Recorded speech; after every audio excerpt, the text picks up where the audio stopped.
خاتون جنت رضی اللہ تعالی عنہا اور علی رضی اللہ تعالی عنہ مدینہ میں مکہ سے ہجرت کر کے آئے 22 مہینے ہو گئے۔ سیدہ عائشہ رضی اللہ تعالی عنہا کی رخصتی سے 4.5 ماہ بعد کی بات ہے۔ سیدہ خاتون جنت بی بی فاطمہ رضی اللہ تعالی عنہا آقا صلی اللہ علیہ وآلہ وسلم کی سب سے چہیتی، سب سے چھوٹی صاحبزادی 19 سال اور 1.25 مہینے کی ہو گئیں۔ یہ سفر 3 ہجری کی بات ہے۔ بدر کی جنگ جیتے 2.25 مہینے گزر چکے تھے۔ آقا صلی اللہ علیہ وآلہ وسلم کو آسمان سے خاتون جنت رضی اللہ تعالی عنہا کی شادی کا اشارہ مطلوب تھا۔ اشارہ آ گیا۔ آقا صلی اللہ علیہ وآلہ وسلم نے اپنے ہاتھوں سے پالے ہوئے اپنے محبوب علی رضی اللہ تعالی عنہ کو طلب کیا۔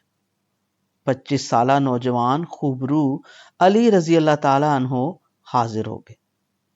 بدر کے میدان میں جنہوں نے امیر حمزہ رضی اللہ تعالی عنہ کے ساتھ مل کر قریش کے سرداروں کو پلک جھپکنے میں مار گرایا تھا، ولید، عتبہ اور شیبہ انہی دونوں کے ہاتھوں مرے تھے علی سخی، مال غنیمت بھی ملا تو مسکینوں میں بانٹ دیا۔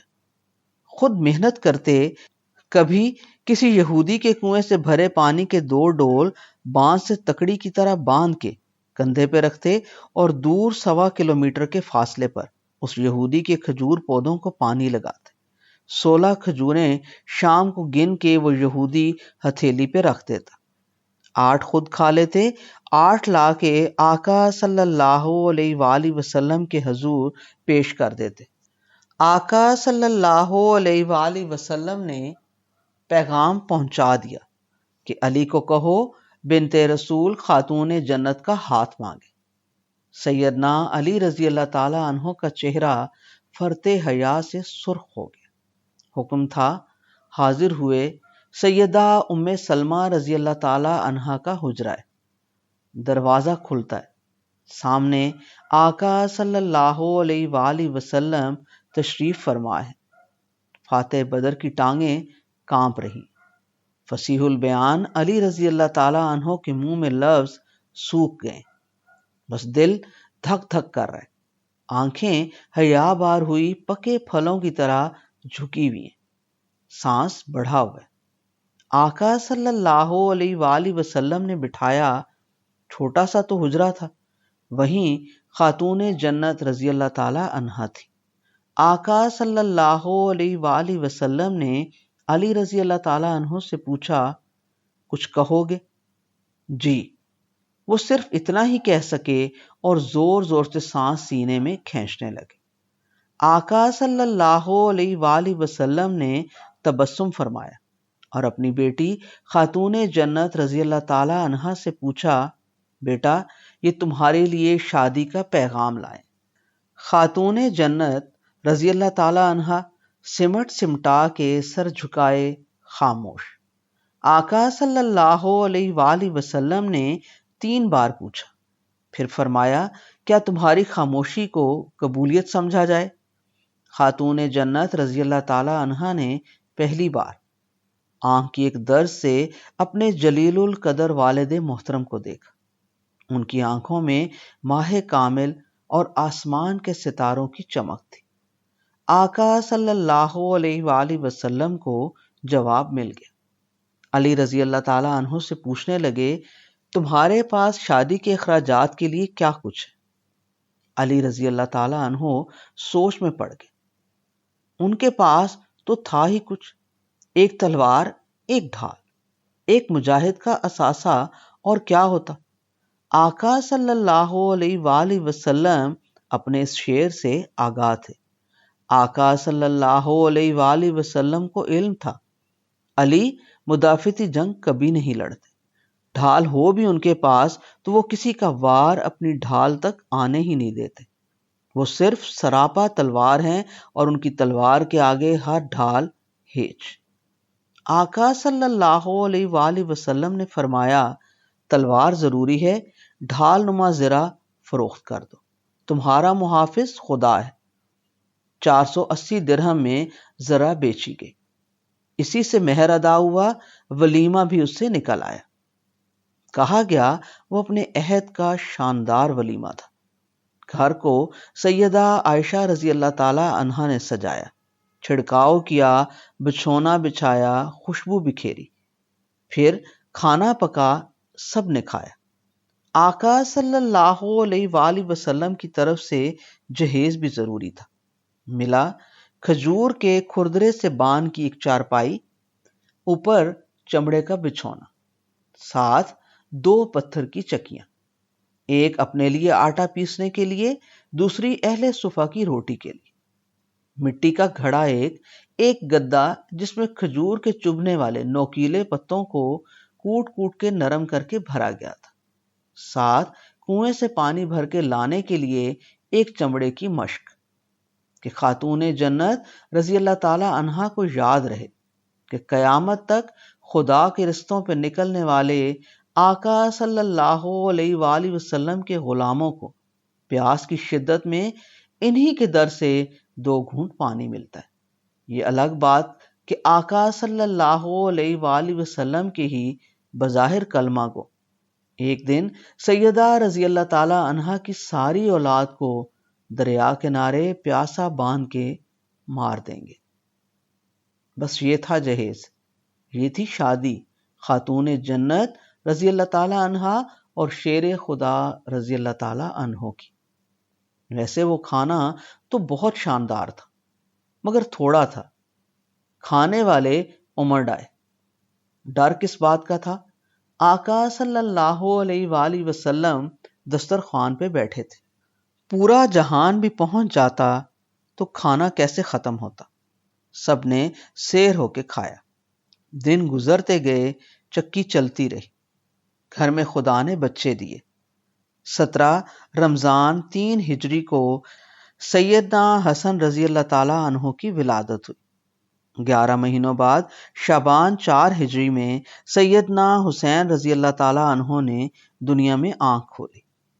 زینب، کلثوم اور محسن رضی اللہ تعالی عنہم بھی اللہ نے دیے۔ چکی پیس پیس کے خاتون جنت رضی اللہ تعالی عنہا کے ہاتھ زخمی ہو گئے۔ ایک بار بہت سے غلام اور لونڈیاں کسی جنگ میں جیت کے مسلمان لائے۔ جنگ بھی تو علی رضی اللہ تعالی عنہ ہی جیتتے تھے زیادہ تر، مگر اپنا حصہ اپنے سے کم تر مسکینوں میں بانٹ دیتے تھے۔ سیدہ کے ہاتھوں میں چکی کے زخم دیکھ کے بولے، جاؤ رسول اللہ صلی اللہ علیہ وآلہ وسلم کے پاس، شاید کوئی ملازم، کوئی خادمہ ہمیں مل جائے۔ سیدہ رضی اللہ تعالی عنہا کافی دیر تک ہچکچاتی رہیں، اٹھتی اور پھر بیٹھ جاتی، آخر ہمت کر کے گئیں، مگر آقا صلی اللہ علیہ وآلہ وسلم کے روبرو کوئی تقاضا ہی نہ کر سکی۔ کچھ بولنے کو منہ کھولیں، ادھر ادھر دیکھیں، پھر نگاہ نیچے کر کے کچھ سوچنے لگے۔ آقا صلی اللہ علیہ وآلہ وسلم کو سمجھ آ گئی، خاموش رہے۔ شام ہو گئی، سیدہ رضی اللہ تعالی عنہا خالی ہاتھ اپنے گھر آ گئی۔ رات کو آقا صلی اللہ علیہ وآلہ وسلم نے سیدہ رضی اللہ تعالی عنہا کے دروازے پہ لگی بوری کے لٹکتے پردے پہ دستک دی۔ سیدہ رضی اللہ تعالی عنہا نے باپ کی خوشبو تو گلی کی نکر سے ہی پہچان لی تھی۔ بھاگ کے آئیں، زخمی ہاتھوں سے دروازے کا ٹاٹ اٹھایا۔ آقا صلی اللہ علیہ وآلہ وسلم تشریف لائے، آنکھوں میں محبت کے دیے، رات روشن ہو گئی۔ فرمایا، تمہیں اس چیز سے بہتر نہ عطا کروں جو تم مانگنے کا سوچ کے آئی تھی؟ سیدہ رضی اللہ تعالی عنہا نے عرض کی، فرمائیے۔ آقا صلی اللہ علیہ وآلہ وسلم نے کہا، سونے سے پہلے 33 بار سبحان اللہ، 33 بار الحمدللہ اور 34 بار اللہ اکبر پڑھ کے سو جایا کرنا۔ سیدہ رضی اللہ تعالی عنہا نے یہی پھر معمول بنا لیا۔ خدا نے خادم اور لونڈی کی سہولت سے بے نیاز کر دیا، مگر گھر بار کے روز مرہ کے خرچے، اوپر سے مدینے والوں کو علم کہ یہ وہ دروازہ ہے جہاں سے کبھی کوئی خالی نہیں گیا۔ ایک بار گھر کے اندر سیدہ پتھر کی چکی کی گھرر گھرر میں بچوں کے لیے گیہوں پیس رہی تھی۔ دروازے پہ ایک سائل نے دستک دی۔ آواز آئی، اے خاتون جنت، کئی دن سے بھوکا ہوں۔ سیدہ ہڑبڑا کے اٹھی، دروازے کے پاس جا کے بولی، ابھی آٹا پیس رہی ہوں، گوندھا تو تمہارے لیے بھی روٹی پک جائے گی۔ سائل کی آواز میں بے صبری تھی۔ بولا، سیدہ انتظار کیا تو مر جاؤں گا، کچھ ابھی عطاؤ، جان بچ جائے۔ خاتون جنت رضی اللہ تعالی عنہا نے ایک لمحے میں نہ جانے اپنے گھر کے چھوٹے سے کمرے میں پڑی ہر چیز کو کتنی بار سوچا۔ کچھ بھی ایسا نہ تھا جو اس سائل کے فوری کام آئے، جو فوراً بیچا جا سکے اور سائل اس سے اپنی مرضی کا کوئی کھانا لے کر کھا لے۔ آخر سیدہ نے اپنے سر پہ ڈالی ہوئی چادر اتار دی، وہ چادر جس کی قسمت پہ آسمان ناز کرے، وہ ردا جس پہ کائنات کی ہر حسین ادا نثار، جس کی حرمت بے کنار، جس کا تقدس ہر تقدیس پہ سوار۔ اپنی چادر سیدہ نے اتار کر سائل کو دے دی۔ کہا، جاؤ، یہودی کریانہ فروش اس کے بدلے تمہیں وافر کھانے کو دے دے گا۔ سوالی وہ متاع جہاں لے کر یہودی دکاندار کے پاس گیا۔ وہ چادر کبھی اس دکان سے سیدہ نے خریدی تھی، پہچان گیا۔ بولا، سچ سچ بتاؤ، یہ چادر تو بنت رسول کی ہے۔ سائل نے اقرار کیا اور پوری کہانی سنا دی۔ یہودی کی روح کانپ گئی، جسم بوٹی بوٹی ہو گیا، آنکھیں آنسوؤں سے بھر گئیں، منہ سے کچھ کہنے کو کوئی لفظ نہ نکلے۔ سائل سے چادر لے کر ادب سے ماتھے پہ رکھی، اسے کھانے پینے کی اشیاء جو اس نے مانگی دیں، پھر سیدہ کی چادر اپنے سر پہ ادب سے رکھ کے سیدہ کی دہلیز پہ جا کے روتے ہوئے ہچکیوں سے دستک دی۔ سیدہ نے دروازے کے ٹاٹ کی درد سے اسے دیکھا اور پوچھا، رو کیوں رہے ہو؟ یہودی دکاندار نے سیدہ کی چادر دونوں ہاتھوں میں سر جھکا کے آگے کی، اس سے بولا نہ جائے، روتا رہا۔ ڈھلکتے آنسوؤں اور رندے گلے سے بولا، سیدہ، آج میں آپ کے والد محترم کے دین پہ ایمان لے آیا، جن کی بیٹی ایک سائل کے لیے اپنے سر کی چادر اتار کے دے دیتی ہے۔ بیٹی، میری خبر ہدایت اپنے والد محترم صلی اللہ علیہ وآلہ وسلم کو پہنچا دینا۔ میں نے تمہارے اللہ اور تمہارے رسول صلی اللہ علیہ وآلہ وسلم کو بیٹی تمہاری سخاوت سے جانا ہے۔ جن کی صاحبزادی کا یہ مقام ہو، وہ خود کس قدر عرفہ مقام پہ ہوں گے، اور ان کا خدا کتنا مہربان ہوگا۔ بیٹی سنو اور اس کی گواہ رہنا، میں اقرار کرتا ہوں لا الہ الا اللہ محمد الرسول اللہ۔ سیدنا علی رضی اللہ تعالی عنہ کی مختصر سی مزدوری میں گھر کا خرچہ نہ چلتا۔ ایک بار سیدہ نے کسی فوری ضرورت کے لیے سیدنا علی رضی اللہ تعالی عنہ کو ان کے ملے ایک باغ کے کچھ پھلدار پودے بیچنے بھیجا کہ گھر آئی کوئی مالی مشکل ٹلے۔ سیدنا گئے، سودا کیا، بازار میں کھڑے ہو کے دام گننے لگے۔ ایک سوالی دور کھڑا کھنکتے ہوئے درہم دیکھتا رہا۔ سکوں کی کھنک سے اس کے اندر کی ساری ضبط کی تاریں ٹوٹ گئیں۔ وہ وزاداری اور عزت نفس کو رونتا ہوا قدم قدم سیدنا رضی اللہ تعالیٰ عنہ کے پاس آیا اور زاروں قطار رونے لگا۔ اس کی ہچکی بند گئی۔ سیدنا نے پوچھا، ہوا کیا؟ وہ اپنی بپتا سنانے لگا۔ بولا، قرض دار ہوں، قرض خواہ کافی عرصے سے اصرار کر رہا ہے، مجھ سے کچھ نہ ہوا، آج شام تک کی اس کی آخری مہلت ہے، قرض نہ چکایا تو میرے گھر سے مجھے نکال دے گا۔ میں یہاں شام پڑھنے کا انتظار کروں تو بھی شام نے اتر آنا ہے، مگر جاؤں تو وہ پہنچنے والا ہوگا۔ بیوی کو نکال دے گا، وہ امید سے ہے، نومولود آنے والے کے ساتھ شاید خود بھی مر جائے، کوئی اور ٹھکانہ نہیں۔ سیدنا علی رضی اللہ تعالی عنہ درہم گنتے گنتے رک گئے۔ دونوں ہاتھوں کی مٹھیوں میں بھرے درہم اسے دکھا کے بولے، ان سے کام چلے گا؟ سوالی کے چہرے پہ مغرب سمے ڈوبتا سورج جیسے الٹا طلوع ہو گیا۔ شام کے ملگجے جھٹپٹے میں صبح کی سفیدی اس کے چہرے پہ چمکنے لگی۔ اس کا یہ حال ہو گیا جیسے کوئی دفنایا جانے والا مردہ اٹھ کے بیٹھ جائے۔ بولا، یہ سب میرے لیے؟ ہاں لے لو، اپنی جان چھڑاؤ۔ سیدنا نے دونوں ہاتھوں میں بھرے درہم اس کی جھولی میں ڈال دی۔ وہ دو زانو ہو کے بیٹھ گیا۔ بولا، سیدی، جو ہی آسانی ہوئی یہ قرض لوٹا دوں گا۔ سیدنا علی رضی اللہ تعالی عنہ پھر خالی ہاتھ۔ گھر میں کیا منہ لے کر جاتے؟ بچے بھوکے سو گئے ہوں گے، شرم کے مارے گھر نہ گئے۔ مسجد نبوی میں آئے اور اس کے کچے فرش پہ مٹی میں لیٹ گئے، سو گئے۔ کچھ دیر بعد دیکھا آقا صلی اللہ علیہ وآلہ وسلم چراغ لیے مسجد کے فرش پہ کچھ ڈھونڈ رہے ہیں۔ دیکھ لیا آقا صلی اللہ علیہ وآلہ وسلم نے، فرمایا، اٹھو ابو تراب۔ تراب مٹی کو کہتے ہیں اور ابو باپ کو۔ آقا صلی اللہ علیہ وآلہ وسلم نے اس رات سیدنا علی رضی اللہ تعالی عنہ کو مٹی کا باپ قرار دے دیا۔ وہ مٹی جسے گون کے کبھی خدا نے ہمارا باپ آدم علیہ السلام بنایا تھا، وہی مٹی جس کے اندر ہر ذی روح جا کے اپنا آپ گم کر دیتی ہے، وہی مٹی جس کے اندر سے ہر باغ، ہر پھول، ہر پھل کی ہری کونپل نکلتی ہے، وہ مٹی جس میں وہ سارے نمکیات اور اجزاء ہیں جو ہمارے یا اس دھرتی کی کسی بھی تخلیق میں پائے جاتے، اور جو جس میں ہے وہی جا کے اس مٹی کا حصہ بن جاتا ہے۔ اس مٹی کا باپ ابو تراب علی رضی اللہ تعالی عنہ کو کہا گیا۔